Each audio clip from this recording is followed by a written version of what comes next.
My name's Linda, and if you told me a few years back that I'd be juggling a baby, a remote editing job, and a crumbling marriage, I'd have laughed in your face. But here I am, 33 and barely keeping my head above water. It all started when I was assigned to edit a book by Alex Chambers, a writer who was the talk of the town back then.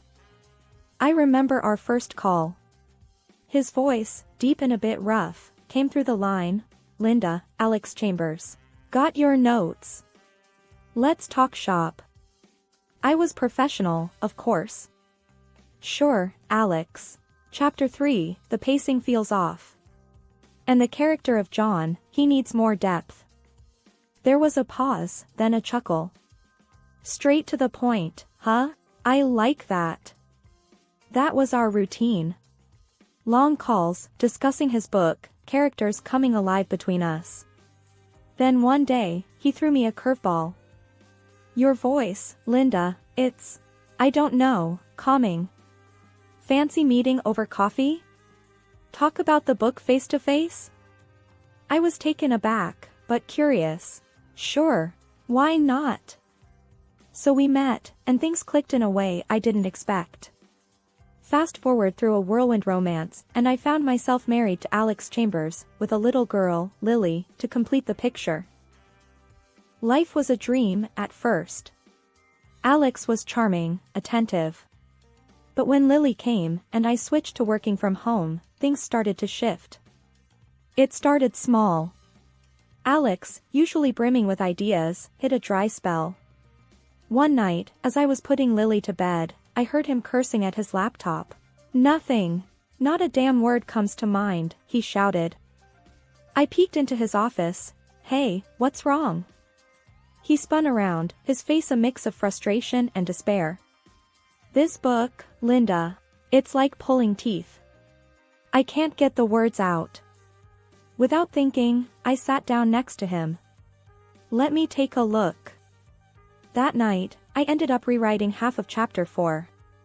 Alex read it, his eyes widening. This is good, Linda.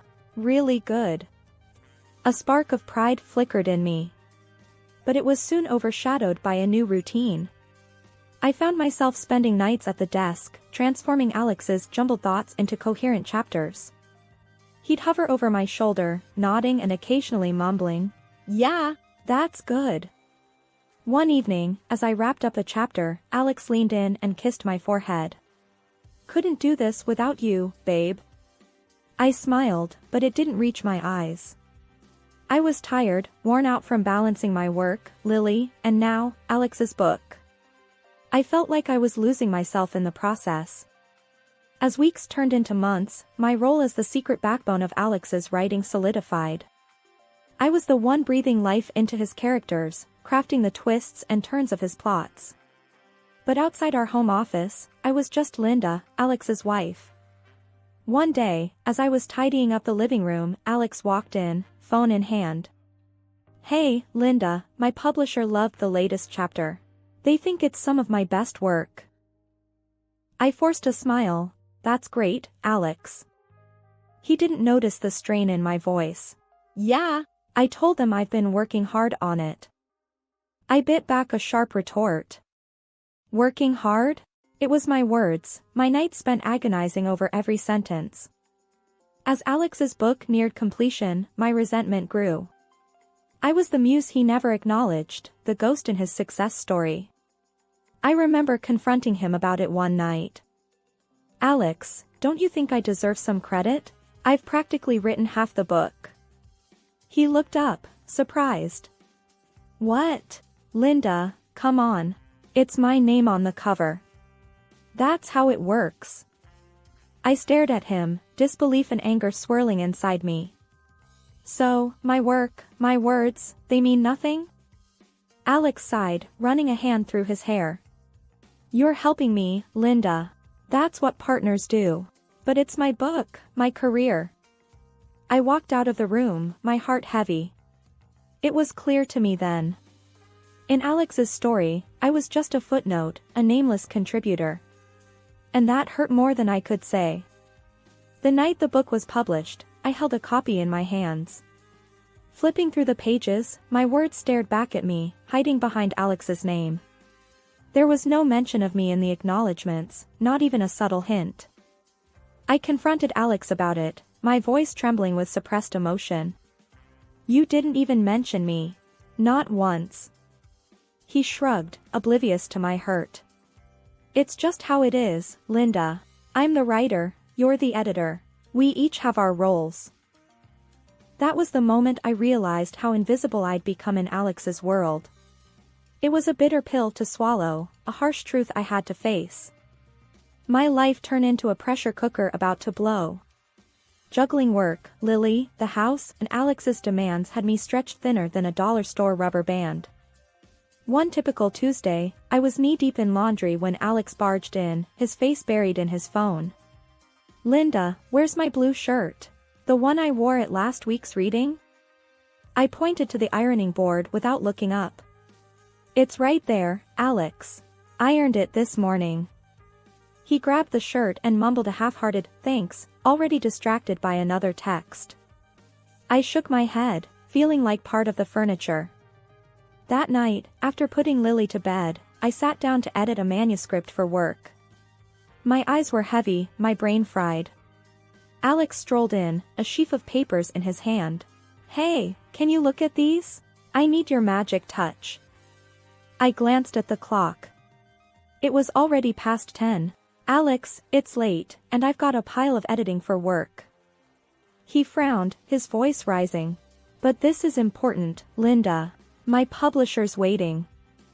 I sighed, taking the papers. Fine, but this is the last time, Alex.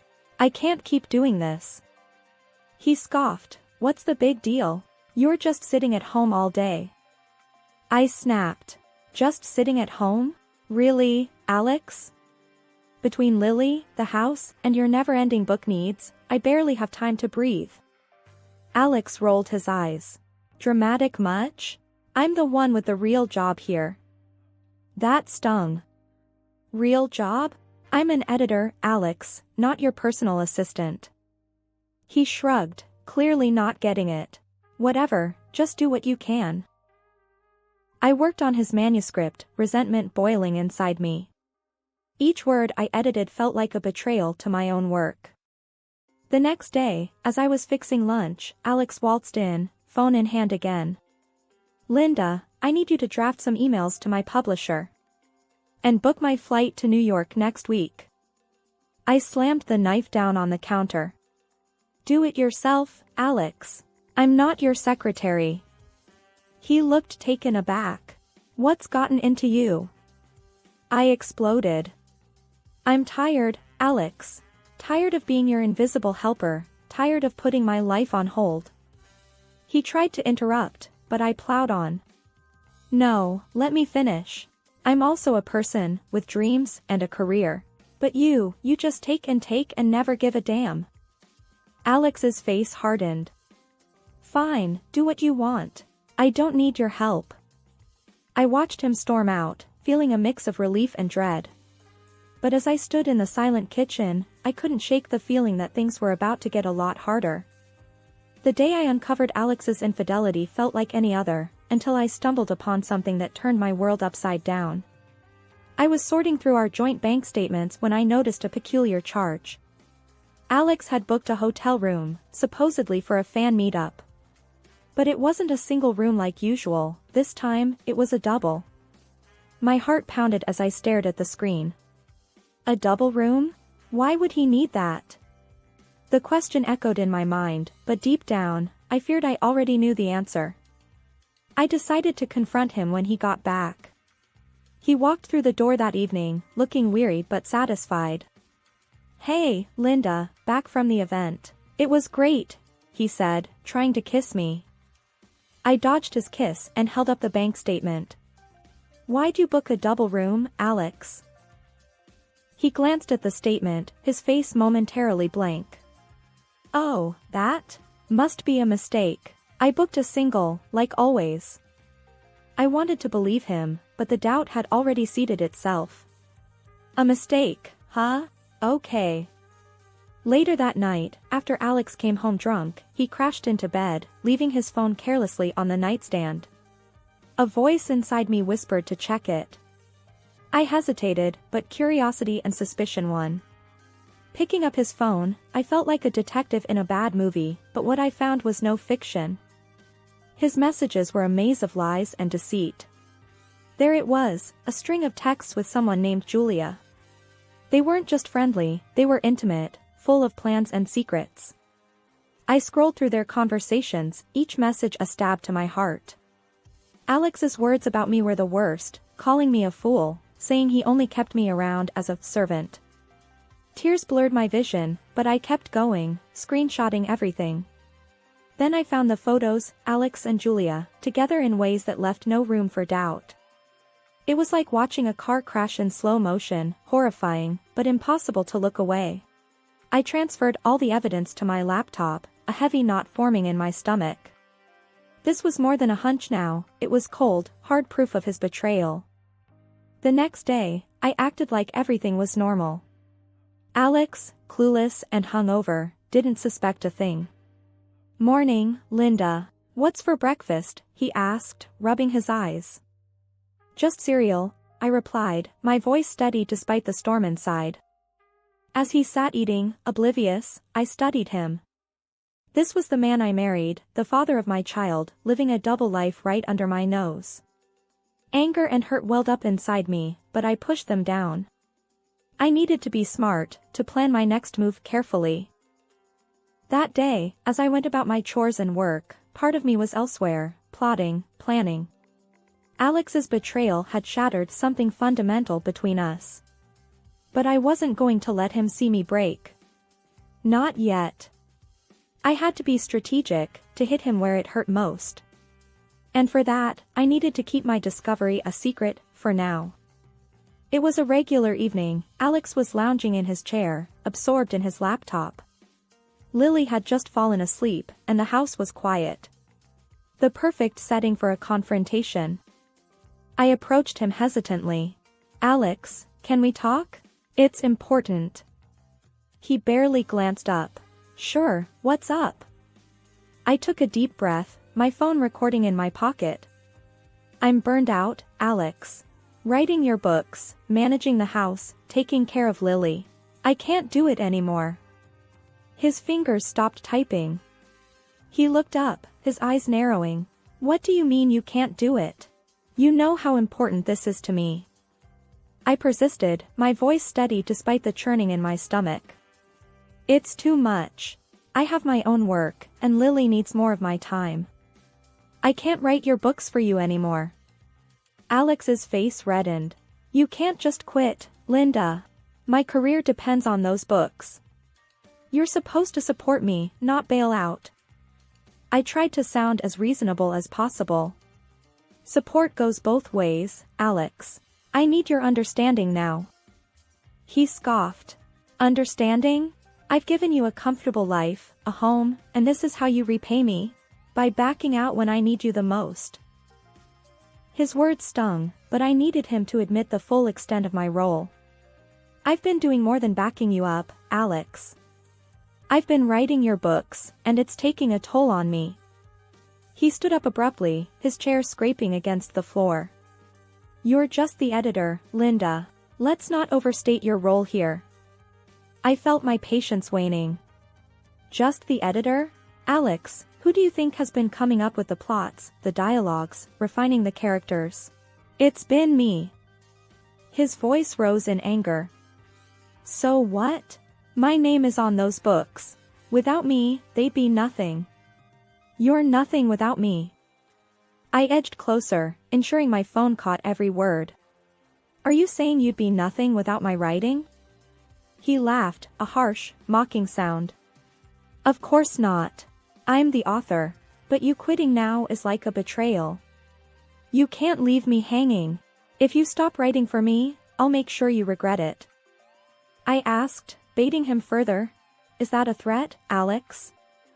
He leaned in, his face inches from mine. "Yes, it's a threat. You're my wife, Linda. You do what's needed for this family, for my career. If you think you can just walk away from this, think again. I'll divorce you and make sure you get nothing. I stepped back, my heart pounding. I had what I needed. Okay, Alex. We'll see about that. He stormed off to his office, slamming the door behind him. Alone, I took out my phone and ended the recording. Listening back, his words were damning, an unequivocal admission of his dependence on me, mixed with threats and arrogance. That night, as I lay in bed, I couldn't sleep. The man I once loved had turned into a stranger, one who saw me as nothing more than a tool for his success. But now, with this recording, the tables were turned. I had the power to expose him, to tear down the facade he'd so carefully built. My mind raced with possibilities. I could take this to his publisher, the media, or use it in a legal battle. Whatever path I chose, one thing was clear: our marriage was over, and it was time for Alex to face the consequences of his actions. The day of Alex's big press conference was my chosen moment for revelation. Clutching the recording of his admission, my plan was set in motion. Alex was oblivious, caught up in his usual pre-event frenzy. "Linda, make sure the presentation is spot on. This is huge for me," he stressed, pacing around the living room. I nodded, hiding my nerves behind a calm facade. "I've got it under control, Alex." Little did he know, the presentation I had prepared was a far cry from his expectations. I had embedded not just the transcript of our conversation, but also the audio recording, ready to expose his duplicity to the world. The conference day arrived. I was a bundle of nerves and determination, watching as Alex took the stage with his usual flair. "Ladies and gentlemen, thank you for joining me. Today, I'll give you an insight into my creative process." As the first slide flashed up, Alex's confident smile wavered. The room fell into a stunned silence as his own words appeared on the screen, followed by his voice echoing through the speakers, confessing his reliance on me for his books. The shock in the room was palpable. Alex fumbled for words. There seems to be some mistake." But the damage was done. The crowd was in an uproar, murmurs and gasps filling the air, while cameras clicked frantically, capturing every moment of his unraveling facade. The aftermath of the press conference was like a hurricane tearing through our lives. Alex, once the master of his domain, was now caught in the eye of the storm he had created. His fury when he returned home was palpable, a tempest of anger and disbelief. "You've completely destroyed me, Linda. My career, my reputation. How could you?" he raged, his voice echoing through the halls of our once peaceful home. I faced him, my resolve unwavering. "I'm filing for divorce, Alex. I can't be part of this lie anymore." His anger turned to desperation. "Divorce? You can't be serious. Think about Lily, think about what you're doing to our family." I sighed, a weight lifting off my shoulders. "It's over, Alex. I know about Julia too. The lies, the betrayal. It's all out now." He sank into a chair, his energy deflated. "Linda, I didn't mean for any of this." I shook my head. "It doesn't matter what you meant. It's what you did. And now, everyone knows." As his career began to crumble, with publishers distancing themselves and fans expressing their outrage, I took the opportunity to reclaim my voice. I decided to continue the book series under my own name, my work finally receiving the recognition it deserved. In the midst of this, a surprising twist came my way. Alex's mistress, a woman with considerable influence in the media, approached me discreetly. She was desperate to keep her name out of the scandal and offered a substantial sum to ensure her anonymity in court. After much contemplation, I agreed to her terms. This wasn't just about retribution, it was about securing a stable future for Lily and me. The money meant freedom and a fresh start. The day of the divorce hearing arrived, and Alex's demeanor had shifted from anger to a plea for reconciliation. "Linda, we can sort this out. We can go to counseling, start over. Please, don't do this." I looked at him, seeing the man I once loved, now a stranger consumed by his own deceit. "It's too late, Alex. I can't erase what you've done, the lies you've told. It's over. In the courtroom, the air was tense. Alex's lawyer tried to argue for leniency, but the evidence against him was undeniable. The judge ruled in my favor, granting me a significant compensation and full custody of Lily. Alex was ordered to pay child support, a final blow to his already faltering financial state. Returning home, I watched Lily playing in the living room, her laughter a balm to my soul. I knew the road ahead would be challenging, but for the first time in a long time, I felt hopeful. That night, as I tucked Lily into bed, her gentle breathing was a reminder of the new beginning that lay ahead of us. "Mommy, will everything be okay?" she murmured sleepily. I kissed her forehead, whispering, "Yes, my love. Everything will be just fine. We have each other, and that's all we need." In the quiet of the night, I reflected on the tumultuous journey. The pain and betrayal had been overwhelming, but they had led me to a newfound strength and independence.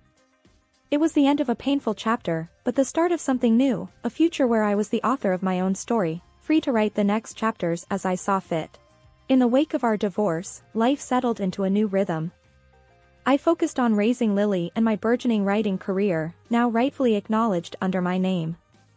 Alex's presence in our lives dwindled, his visits with Lily becoming infrequent and strained. One afternoon, while Lily was at school, I sat at my desk, working on my latest book. The phone rang, breaking the silence. It was Alex, his voice barely a whisper.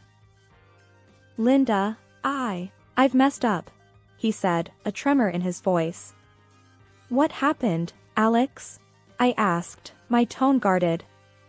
He sighed heavily. "I published a book about my affair. I was desperate, Linda. I thought it might save my career.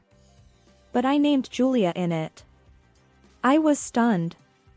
"You named her? After everything?" He was quiet for a moment. "Yeah, and now she's suing me. She won the case. I have to pay her $1 million, Linda. I'm ruined." I shook my head, disbelief and a twinge of pity mingling inside me. "Alex, why would you do that? You knew the consequences." "I don't know, Linda. I don't know what I thought." I ended the call, feeling a mix of emotions. It was a stark reminder of how far Alex had fallen, a victim of his own hubris and poor choices. Weeks passed, and the news of Alex's latest fiasco spread. His already tarnished reputation took another hit. Meanwhile, my own career flourished. My books, once hidden behind Alex's name, were now celebrated for their authentic voice and compelling storytelling. One day, as I picked Lily up from school, her teacher, Ms. Adams, approached me. "Linda, I just wanted to say, I've been reading your books. They're incredible. You're so talented." I smiled, a sense of pride swelling in my chest.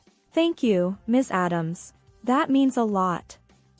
As Lily and I walked home, hand in hand, she looked up at me with her bright, curious eyes. "Mommy, are you happy now?" I squeezed her hand gently. "Yes, Lily, I am. Very happy." It was true. Despite the tumultuous journey, I had found my voice, my independence. I was no longer overshadowed by Alex's deceit. That evening, as I tucked Lily into bed, her soft voice broke the silence. "Mommy, will Daddy be okay?" I paused, choosing my words carefully. "Daddy made some mistakes, sweetheart. But he'll learn from them, hopefully." She nodded, her eyes slowly closing. "I love you, Mommy." "I love you too, Lily. More than anything." As I turned off the light, I realized that this was not just the end of a painful chapter, but the beginning of a new one. A chapter filled with hope, strength, and the unwavering love between a mother and her daughter. In the quiet of the night, I reflected on the journey. Karma had played its hand, and in its wake, left a path for new beginnings. I had emerged stronger, wiser, and more determined. My story, once hidden behind the shadow of another, was now mine to write, and I embraced it with open arms.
Sometimes I can hold breath when you look at me like that. I'm falling in. You don't even have to speak. I'll be calling out your name. Not that